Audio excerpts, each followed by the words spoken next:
Assalamualaikum warahmatullahi wabarakatuh. Nama saya Noval Zukrinaduri dengan NIM 17020013. Saya akan menjawab soal UTS bahaya fisik. Nomor 1, jelaskan apa yang diketahui tentang bahaya.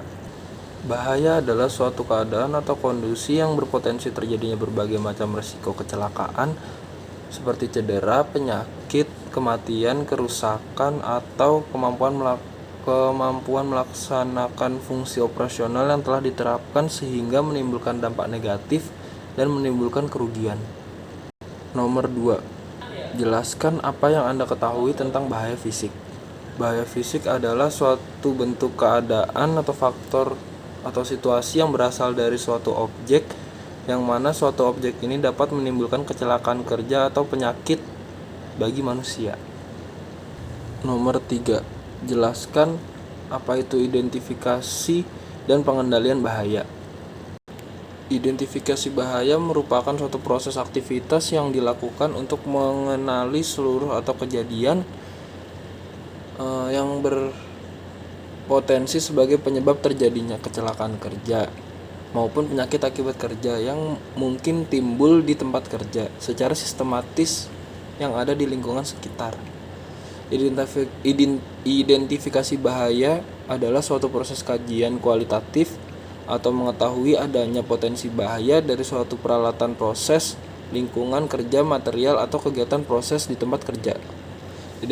Identifikasi bahaya adalah proses identifikasi semua bahaya di suatu tempat dengan tujuan mengetahui adanya bahaya-bahaya apa saja yang ada di tempat tersebut. Identifikasi bahaya adalah suatu usaha untuk mengetahui atau mengenal, memperkirakan adanya bahaya pada suatu sistem, peralatan, tempat kerja, prosedur, aturan, dan lain-lain. Pengendalian bahaya adalah segala bentuk kegiatan atau usaha yang berupaya untuk memperkecil atau menghilangkan sumber bahaya, resiko terjadinya bahaya maupun dampak yang ditimbulkan dari bahaya tersebut. Nomor 4, sebutkan dan jelaskan menurut Anda hierarki pengendalian. Yang pertama ada eliminasi, yaitu menghilangkan sumber atau aktivitas bahaya. Yang kedua ada substitusi atau mengganti sumber, alat, mesin, bahan, material, aktivitas area menjadi lebih baik. Terus yang ketiga ada engineering control, yaitu memodifikasi instalasi sumber, alat, mesin, bahan, material, aktivitas area supaya menjadi aman. Terus ada administratif atau penerapan prosedur di tempat atau biasanya aturan kerja. Terus yang 5 ada PPA atau personal protective equipment atau biasanya APD. Nomor 5, sebutkan bahaya apa saja jika mengabaikan standar pencahayaan dalam ruang kelas kurang dari 100 lux. Yang pertama, kelelahan mata dan sekitar astenopia. Menurut Siddhartha tahun 1991, gejala iritasi mata seperti mata pedih, mata berair, penglihatan ganda, sakit sekitar mata, terus daya akomodasi turun, tajam penglihatan turun, kepekaan kontras turun, kecepatan persepsi turun, kelelahan. Yang kedua ada kelelahan mental, ketiga penurunan daya dan efisiensi kerja, yang keempat ada keluhan sakit kepala, kelima kerusakan indera penglihatan. Nomor 6, bagaimana pengendalian bahaya dari pencahayaan yang minim menurut Anda? Yang pertama ada memanfaatkan sinar matahari dari pantulannya, yang kedua menghindari bayangan, yang ketiga memperbaiki arah pencahayaan.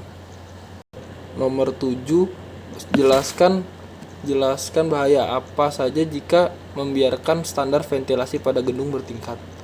Yang pertama ada sakit kepala, yang kedua ketidaknyamanan dalam bekerja, ketiga mengurangi aktivitas kerja, terus hipoksia, lalu satu lagi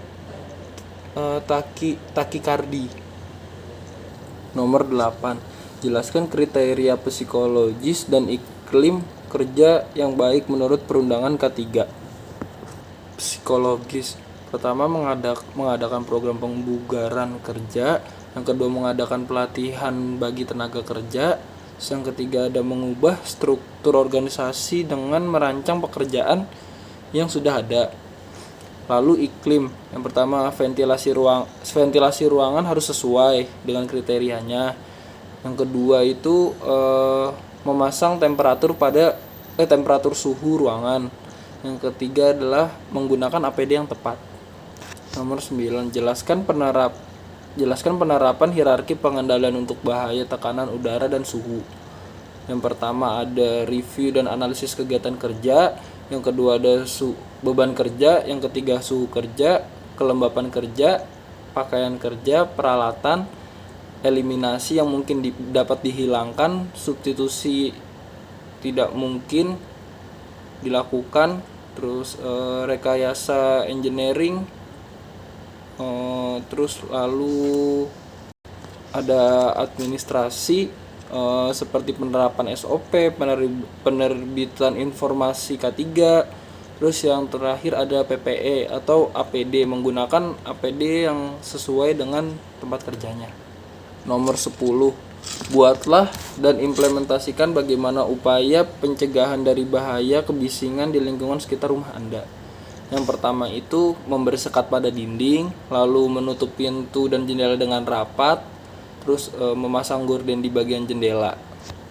Terima kasih. Sekian jawaban dari saya, kurang lebihnya mohon maaf. Wassalamualaikum warahmatullahi wabarakatuh.